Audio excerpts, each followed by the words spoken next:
Hello मेरे epic developers, फिर से स्वागत है हमारे इस यूट्यूब चैनल में। और आज के वीडियो में हम सीखेंगे कि किस तरह से हमें जो टेक्निकल डॉक्यूमेंटेशन पेज वाला प्रोजेक्ट है उसे कंप्लीट करना है। ठीक है,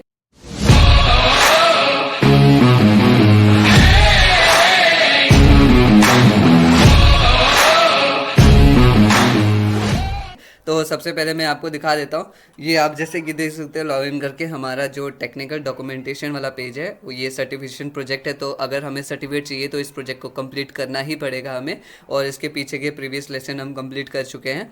तो जैसे ही मैं आपको ये पेज दिखा दूँ तो ये हमारा टेक्निकल डॉक्यूमेंटेशन वाला पेज है। उन्होंने हमें बोला क्या है, ऑब्जेक्टिव क्या है हमारा। यहाँ पे है build an app that is functionally similar to HTTPS, ये जो लिंक दिया हुआ है। ठीक है, तो मैंने ये ओपन करके रखा, आप देख सकते हो। फंक्शनली सिमिलर होने का मतलब क्या है कि लाइक उसके जो CSS IDs वगैरह है, जैसे जो उन्होंने एलिमेंट सेक्शन एलिमेंट यूज़ करने बोले हैं, HTML एलिमेंट्स जो उन्होंने क्लासेस यूज़ करने बोले हैं, जो IDs यूज़ करने बोली है, वो सारी चीज़ें सेम रखनी है आपको। और इसके बदले आप क्या बोलते हैं, जैसे कि आप चाहो तो इंट्रोडक्शन यहाँ पे कुछ और लिख सकते हो। यहाँ पे JS डॉक्यूमेंटेशन की जगह आप अपनी लाइफ के बारे में लिख सकते हो, कुछ भी कर सकते हो। लेकिन उन्होंने बोला क्या, हमें एक टेक्निकल डॉक्यूमेंटेशन पेज बनाना है। ठीक है, सो अब यूज़र स्टोरी क्या है मैंने यहाँ पे बना के रखा है, मैं आपको प्रीव्यू दिखाता हूँ। सो ये जो प्रीव्यू है ये देखिए, ये इस हिसाब से दिख रहा है आपको प्रीव्यू। अभी प्रीव्यू ऑफ कर देते हैं ताकि आपका फोकस इधर रहे। पहले आप समझ लीजिए कि इसमें करना क्या क्या है। ठीक है, सो इसमें थोड़ा सा मैं आपको अपना कोड भी दिखा दूंगा ताकि आप समझ सको। थोड़ा सा ये डिफिकल्ट हो सकता है प्रोजेक्ट, तो मैं चाहता हूँ कि आप सीख लीजिए। तो यूज़र स्टोरी में इन्होंने बोला है पहले कि आपने एक मेन एलिमेंट बनाना है। मेन एलिमेंट पता है ना, यहाँ पे डिव की नहीं बात हो रही है, मेन एलिमेंट की बात हो रही है। सो मेन एलिमेंट बनाना है जिसका कॉरस्पॉन्डिंग ID क्या होना चाहिए, मतलब जिसके ID क्या होनी चाहिए, मेन डॉक। ठीक है, और which contains the page main content, जिसमें क्या बोलते हैं पेज का जो मेन कंटेंट होगा। उसके बाद क्या बोला है, विद इन मेन डॉक, ये जो मेन डॉक वाला एलिमेंट था इसके अंदर आपने क्या बोलते हैं कुछ सेक्शंस बनाने हैं, each with the class of जिसकी क्लास क्या होगी, मेन सेक्शन। मतलब आपने पहले मेन डॉक्यूमेंट बना दिया, उसके बाद आपने कुछ सेक्शंस बनाने हैं जिसकी क्लास क्या रहेगी, मेन सेक्शन। ठीक है, और कम से यहाँ पे लिखा गया है कम से कम कितनी क्लासेस होनी चाहिए, 5 क्लासेस होनी चाहिए। तो आप सेम सेक्शन क्रिएट करके उसमें क्लास डाल के कॉपी पेस्ट भी कर सकते हो स्टार्टिंग के लिए, मतलब जो एम्प्टी स्ट्रक्चर है। ठीक है, सो the first element within each dot main section should have a header। जो फर्स्ट एलिमेंट हर एक सेक्शन का, अब हमने 5 सेक्शन बना दिए, कम से कम 5 तो होने चाहिए। तो लेट सपोज हमने 5 सेक्शन बना दिए, तो जो फर्स्ट वाला सेक्शन होगा उसमें क्या बोलते हैं कम से कम एक हेडर होना चाहिए, जिसमें टेक्स्ट क्या होगा, टॉपिक का टेक्स्ट। जैसे कि यहाँ पे ये पहला सेक्शन है। ठीक है, ये पहला सेक्शन है तो इसमें कम से कम एक हेडर आ गया। ठीक है, फिर ये दूसरा सेक्शन आ गया, इसमें एक हेडर आ गया, फिर तीसरा सेक्शन आ गया, इसमें एक हेडर आ गया, इस हिसाब से। सो इसमें क्या बोला है, एक हेडर होना चाहिए जिसमें क्या बोलते हैं जो हेडर होगा वो क्या होगा, टॉपिक होगा, जो मेन आपका टॉपिक है। ठीक है, सो ये हमने कर चुके हैं। एक वेट, ये क्या हो गया, सो ओके, सो ये हमारा हो चुका है प्रीव्यू ऑफ या। अब हमने मेन सेक्शन देख लिया कि उसमें हेडर बनाना है। अब क्या बोला उन्होंने, each section element with the class main section. वो जो हर एक सेक्शन एलिमेंट है मेन सेक्शन क्लास वाला, should also have an ID that correspond with the text of the each header. So वो जो आपने हेडर टेक्स्ट बनाया ना, जो हेडर एलिमेंट बनाया उसके अंदर एक टेक्स्ट डाल दिया जो कि मेन टॉपिक था, उसी के कॉरस्पॉन्डिंग हमने क्या करना है, हमने ID क्रिएट करनी है। जैसे कि यहाँ पे ये जो है, यहाँ पे हमारा क्या बोलते हैं, यहाँ पे हेडर क्या है, इंट्रोडक्शन। मतलब कि ये जो हेडर होगा उसका उसका जो ID होगी वो भी इंट्रोडक्शन ही होगी। ठीक है, अब जैसे कि सेकंड में यहाँ पे हेडर क्या गया, what you should already no. अब इसकी ID क्या होगी, अगर ID दिखाऊंगा तो मैं आपको इंस्पेक्ट करके दिखा देता हूँ। सो जैसे ही हमने इंस्पेक्ट किया, यहाँ पे देख सकते हो कि वेट, जो इसकी जो मेन सेक्शन है ना, तो मेन सेक्शन में यहाँ पे ID क्या आ गई, what you should already know. So जो हेडर का टॉपिक है वही मेन सेक्शन का ID होना चाहिए। सो यहाँ पे हम देख सकते हैं, आपने देख लिया। यहाँ पे जावास्क्रिप्ट वाले का भी दिखा देता हूँ मैं। सो जैसा कि आप देख सकते हो, जावास्क्रिप्ट हेडर क्या है, जावास्क्रिप्ट एंड जावा। और यहाँ पे जो सेक्शन है उसकी ID क्या है, जावास्क्रिप्ट अंडरस्कोर एंड अंडरस्कोर जावा। तो जहाँ पे स्पेसिस होंगे वहाँ पे अंडरस्कोर का यूज़ करना है। इन्होंने यहाँ पे लिखा हुआ है कि any spaces should be replaced with underscore, जैसे कि यहाँ पे दिखाया हुआ है जावास्क्रिप्ट अंडरस्कोर एंड, अभी मैंने एग्जांपल भी इसी की दिखा दी आपको।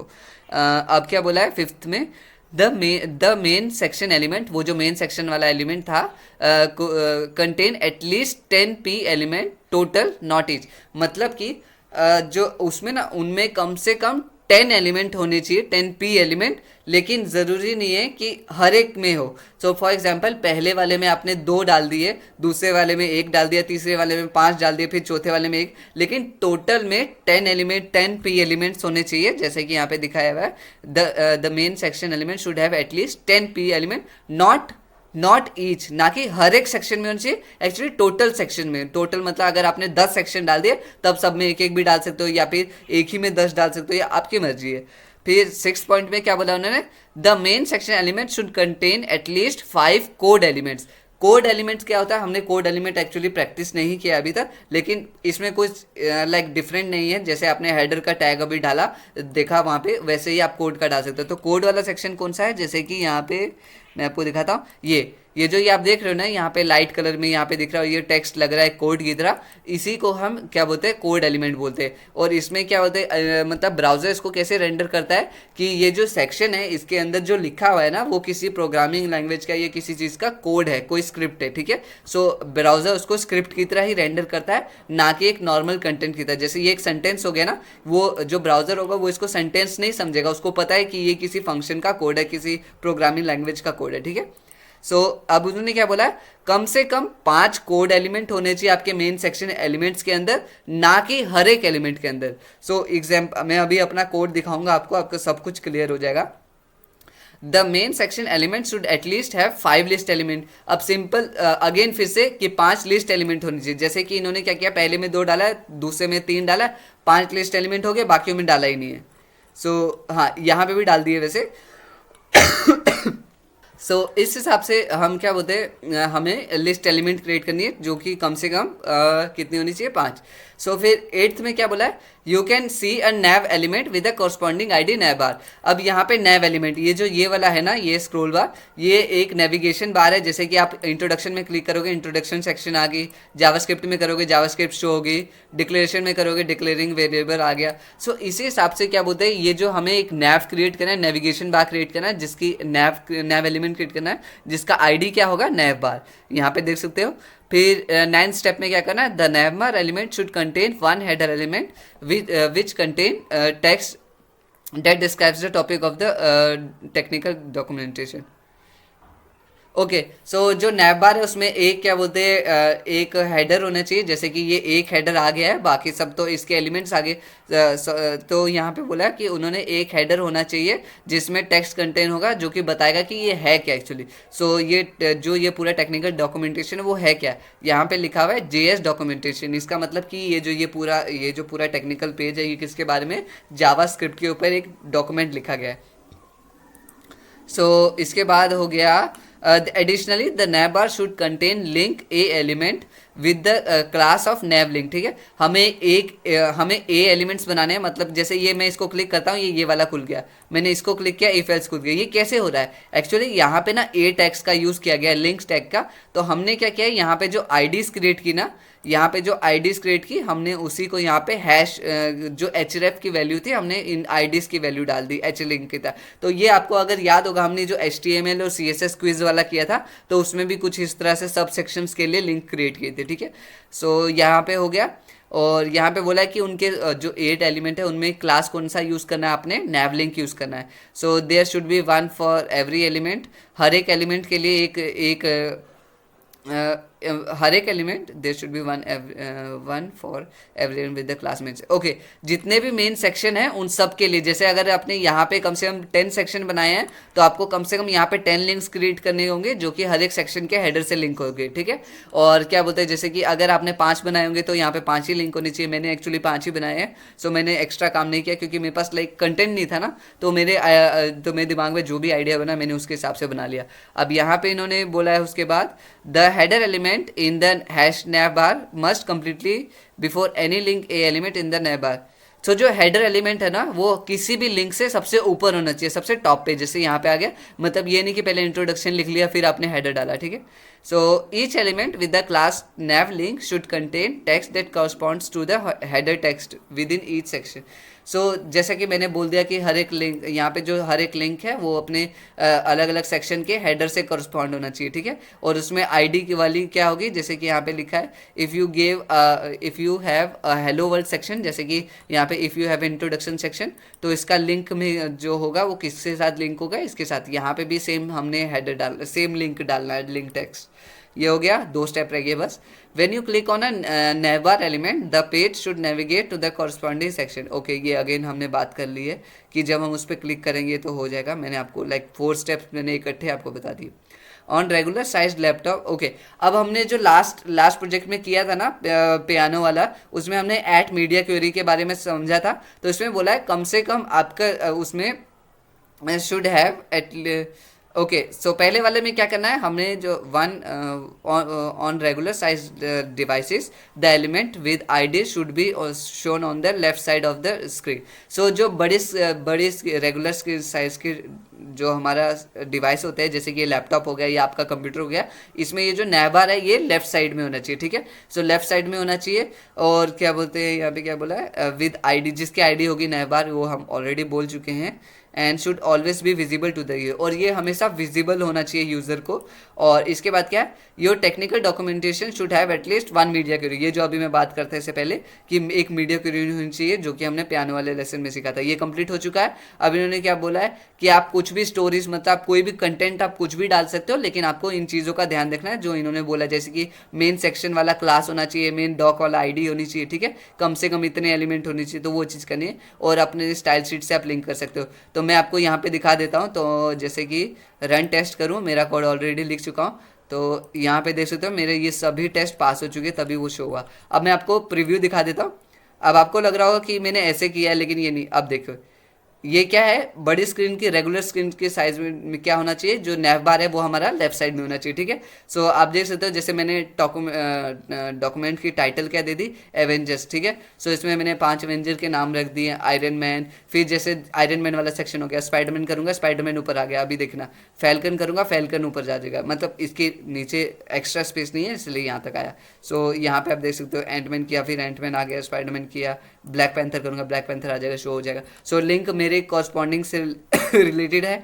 उन्होंने बोला था 5 लिस्ट होनी चाहिए, मैंने 5 डाल दिया, 1 2 3 4 5। एक्चुअली देख सकते हो तो मेरा कंटेंट भी ज़्यादा सेम ही है, मैंने कुछ ज़्यादा डिफरेंस नहीं किया, क्योंकि मेरे को एक्चुअली यहाँ पे टेस्ट पास करना था, चीज़ें सीखनी थी। कंटेंट मेरे पास जब आएगा मैं उसको उसके अकॉर्डिंग सेट कर दूंगा। सो यहाँ पे आप देख सकते हैं कोड वाला एलिमेंट भी यूज़ किया है, जैसे कि इंस्टॉल जारविस एट 2.0। अगर आप आयरन मैन को जानते होंगे तो जारविस को भी जानते होंगे। फिर स्पाइडर वेब, तो अभी जो लेटेस्ट स्पाइडरमैन आ रहे हैं उनके पास ना पहले स्पाइडरमैन की तरह हाथ से नहीं निकलते जाले, तो वो एक डिवाइस का यूज़ करते हैं। तो मैंने सोच दिया भाई एक स्पाइडर सॉफ्टवेयर भी डाल के दे। फिर जो एंट मैन है वो क्या बोलता है, फ्रीक्वेंसी यूज़ करता है अपने एंट से बातें करने के लिए, तो एंट फ्रीक्वेंसी डाउनलोड करें। जो ये तो ऐसी है। यहाँ पे मेन आपको मैं ये बताना चाह रहा था कि मेरा टेस्ट पास हो चुका है। मैंने यहाँ पे, अब देखो जैसे ही मैं इसका साइज़ छोटा करूँगा क्या होगा, साइज छोटा होते गया, मीडिया क्वेरी होगी। अब देखो ये ऊपर आ गया, यहाँ पे बॉर्डर आ गया, यहाँ पे शो हो रहा है, आपको देख सकते हो यहाँ पे कम्युनिटी के ठीक है। अब मैं आपको कोड भी दिखा देता हूँ, तो आप ये मत सोचना कि कोड नहीं दिखाया। सो अब जैसे कि आपको बेसिक पहले बॉयलर प्लेट डाल देना अपना, HTML, head tag, Meta tag, ये जो मिनिमम मेटा टैग, इन दोनों मेटा टैग से यूज़ करना है। एक टाइटल कम से कम होना ही चाहिए, लिस्ट होना चाहिए, लिंक वाला टैग होना चाहिए जिससे हम स्टाइल शीट को लिंक कर सकते हैं। फिर बॉडी टैग, फिर जैसे मैंने नेविगेशन डाल दिया, पहले हेडर डाल दिया, UI देख सकते हो, UL एलिमेंट आ गया, LI डाल दिया, फिर A क्लास नैव लिंक। अगर आपको क्या नाम है, और DC के हीरोज पसंद है, DC मतलब सुपरमैन, बैटमैन वगैरह, तो आप उनके ऊपर बना सकते हो। अगर आपको कोई कार्टून पसंद है, कार्टून के ऊपर डॉक्यूमेंटेशन पेज बना सकते हो। तो कुछ भी आपको खाली यहाँ पे टेस्ट पास करना है, कंटेंट आप कुछ भी डाल दो, ठीक है, जो आपको पसंद है वो कर दो। उससे क्या होगा, आपका मन भी खुद भी एक्साइटेड रहोगे, आपको बोरिंग नहीं लगेगा। सो यहाँ पे हेडिंग्स डाल दिया, आपने देखा कैसे लिस्ट का यूज़ करना है। पहले LI लिस्ट टैग डाल देना, उसके अंदर एंकर टैग डालना है। एंकर टैग की क्लास क्या होनी चाहिए, नैव लिंक। फिर उसमें जो जैसे कि यहाँ पे हेडिंग क्या है, फैल्कन। तो यूज़ कैसे करना लिंक हैश फैल्कन, ठीक है, ताकि जब हैश होता है ना वो सब सेक्शन के बारे में बता देता है ब्राउज़र को। फिर मेन सेक्शन आ गया, मेन एलिमेंट आ गया जिसकी आईडी थी मेन डॉक, फिर सेक्शन एलिमेंट आ गया जिसके क्लासेस थे मेन सेक्शन, ठीक है। सो इस हिसाब से मैंने यूज़ किया। फिर यूएल एलिमेंट आ गया, कोड एलिमेंट आ गया, देख सकते हो।